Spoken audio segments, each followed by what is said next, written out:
G'day, I'm Graham. Welcome back to the channel. Today we've got some mail come in. We've got 2 envelopes, each containing stickers, and a box which I think contains a new Slotcar. So first of all, let's have a look at the stickers and put those up on the wall behind me there. The first one is from Wayne at Slots of Fun. He's got a great little sticker there. Now Wayne runs a caravan park in the Flinders Ranges in South Australia, and the caravan park is Stony Creek Bush Caravan Park, so that's well worth a visit.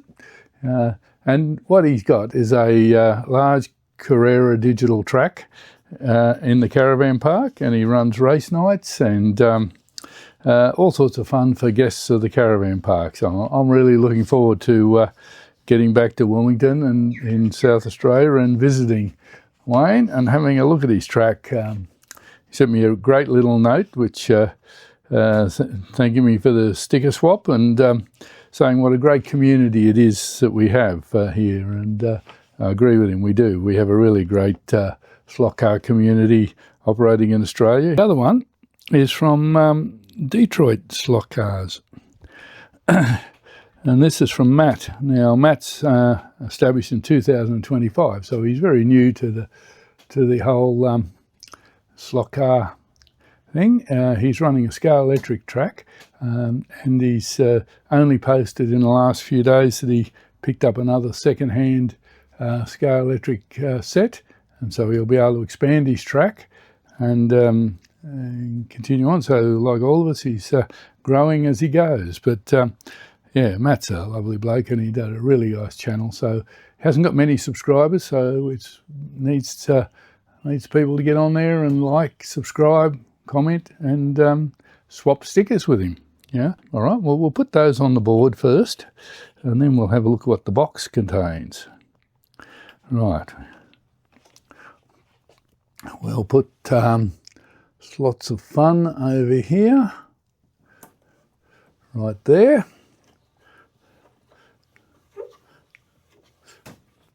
And we'll put, yeah, why not? Let's put up the Stony Creek Caravan Park one. I don't put stickers on the back of my van, so we'll put it on the board here. It's well worth it. It's a great little sticker. So we'll put that down underneath there, right there. Flinders Ranges is a great place to visit in South Australia. So yeah, I'm looking forward. I've been to Wilmington before, but didn't know of the caravan park at that stage. So we'll get back there when times permit and have a look. It won't be shortly with the price of fuel the way it's going. And here we go, Detroit Slotcars, Matt's, and yeah, no room up there, so I think we'll put him down here directly under Mount Dunedin. That's a great spot to be, right there. So there we are. There's the 2 new additions to our wall, and that's great. I'm really pleased with that. We've got the walls filling up nicely with stickers there now. So if you'd like to swap, my email address is in my channel description, and I'd love to hear from you and swap some stickers with you. If you're not on the wall, I haven't got your sticker, so contact me and we can rectify that. Yeah. All right, now the second thing is here's our box. Let's go down and have a look at that. It's came from Armchair Racer in Sydney, and I believe it's a Slotcar that I ordered maybe 12 months ago now, when I saw that it was being released, and it was supposed to be here last year, and they didn't release it. Then it was supposed to be here in February this year, and still didn't come, but it arrived in March. So here we have it. It's a Sideways by Racer, a Bentley Continental GT3 Team M Sport 2020 Bathurst 12 Hours winner, and it's yes, it's a beautiful car. It's lovely colour, iridescent green with the grey diamonds, diamond-shaped cutouts all over it. It is a beautiful looking car, and I remember watching the race back in 2020 when it won that race, and I was really taken by the Bentleys. I'm not taken by every GT3 that I see out there, but the Bentley was one that really took my fancy. So when Sideways announced they were releasing it, I ordered it straight away, and have been patiently, or maybe not so patiently, waiting for it to arrive. But here it is. So, and after watching Slotcar the other week, where he got a Sideways, which he hasn't had before for a long time, a GT3, and he said it worked really well on his Carrera track, and he was very impressed with it. So I'm hoping that this one will do the same thing here. But yeah, on the short scale electric track, we'll see what happens. We'll give it a go and see how it goes. I've never, as I say, I've never owned a Sideways before. And it's a stunning looking car. The iridescent green, the grey diamonds all over it. It's just beautiful. I'm really taken with it. I was at the time it was racing, and again now it's still just a beautiful car. Minimal sponsorships on it. Just Mobil One and Maguire's and Liquid Moly, who were sponsoring the race meeting, and Pirelli tyres. It's running Pirelli P0s, which are, of course, the full race tyres. And it's just a beautiful car. I do remember it fondly when it was raced, and the number 7 on the grille was quite outstanding too, I thought. Well, let's have a look underneath it. We haven't had a look underneath it. We better do that. Here it is. It's running a angle winder motor, a 17.5K baby angle winder for Sideways. I'm not sure what that means, but anyway, there are a lot of screw holes there with no screws in them, so we'll have to see. It'll be for some adjustments, I suppose, but they didn't seem to provide any screws, so we'll just have to find some in the kit here if we need them. But we'll give it a run and see how it goes. The back is very quite loose. It got a lot of give in it, a lot of body float, so and the body doesn't rub anywhere much, and the motor pod also floats on the chassis. So yeah, we'll see if that's to our advantage or not. Anyway, there we go. We'll put her on the track and see what she does. Be added to my increasing GT3 collection. And I've been starting to collect particularly the Bathurst 12-hour winners. I've been collecting a few of those in recent time. I was very disappointed when Carrera released a Bathurst 12-hour AMG. Oh, it's coming in their new releases, but it's only it's a car which will be digital with a switch to turn it analog. But my problem is paying the extra $40 for a car that carries a digital chip that I'll never use. But anyway, we'll stop whinging about that and get on to having a look at this car. I tried to run a lap or two as it is, but it just kept digging into one part of the track because this the front end was just far too low. So we're now going to put a couple of grub throughs in the front and try and lift the front of it up just enough to get it over that section of track, because the old plastic track is a bit rougher than a wooden routed track, so it's going to be an interesting little job. So anyway, we'll get the screws started in the front here.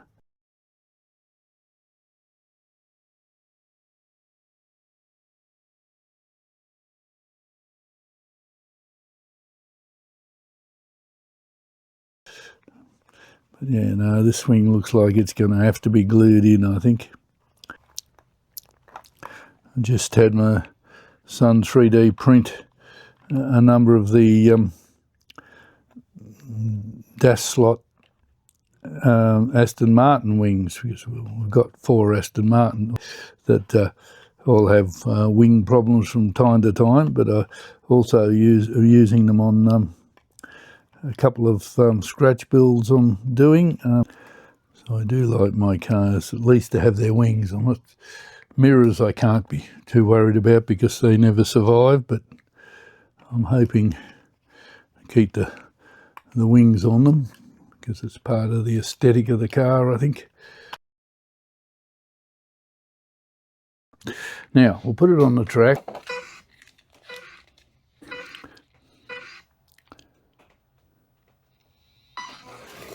Right. Okay, let's see how this car actually performs. It's the first car I've ever had to do a tune on before I could run it. I had to fix the front end.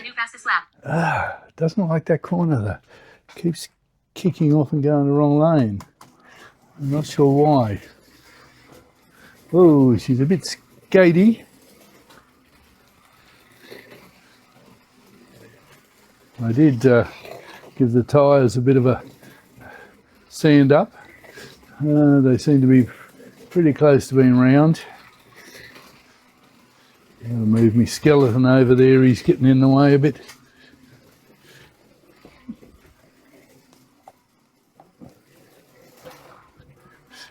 Nothing much.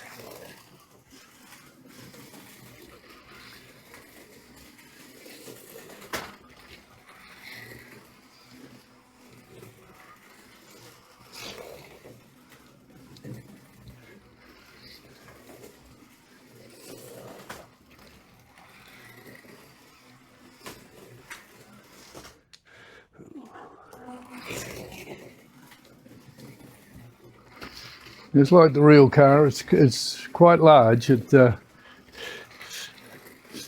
hangs out, hits walls, and it's the scenery around the place, so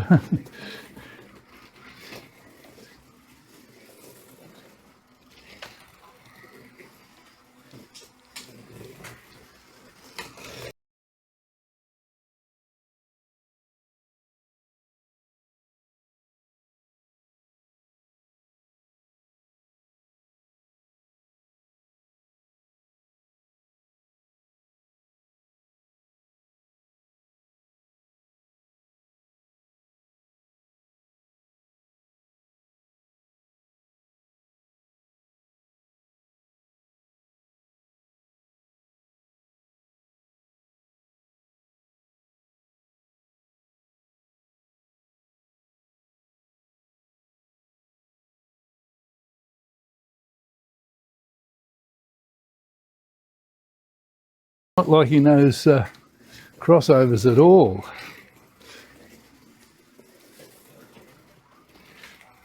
Might need a bit more front end adjustment and a bit of tickling up in the rear as well, maybe.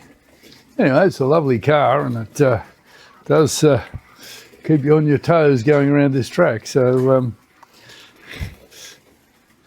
it's a beauty. It's good, yeah. I'll have to do a comparison with some of the other GT3s and see how it actually does perform up against them, because I've got scale autos and NSR there, as well as scale electric and Carrera, so it'll be worth running them all against one another and seeing what the times look like. I don't think this one's going to be very fast at this point in time, especially not handling that corner like that. Yes.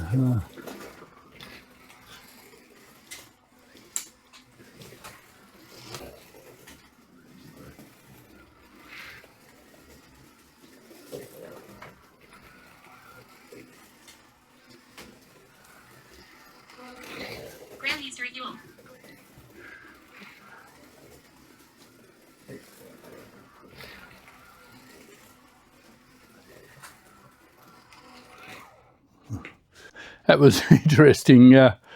It's yeah, it's a beautiful car, beautiful looking car, a great representation of the original.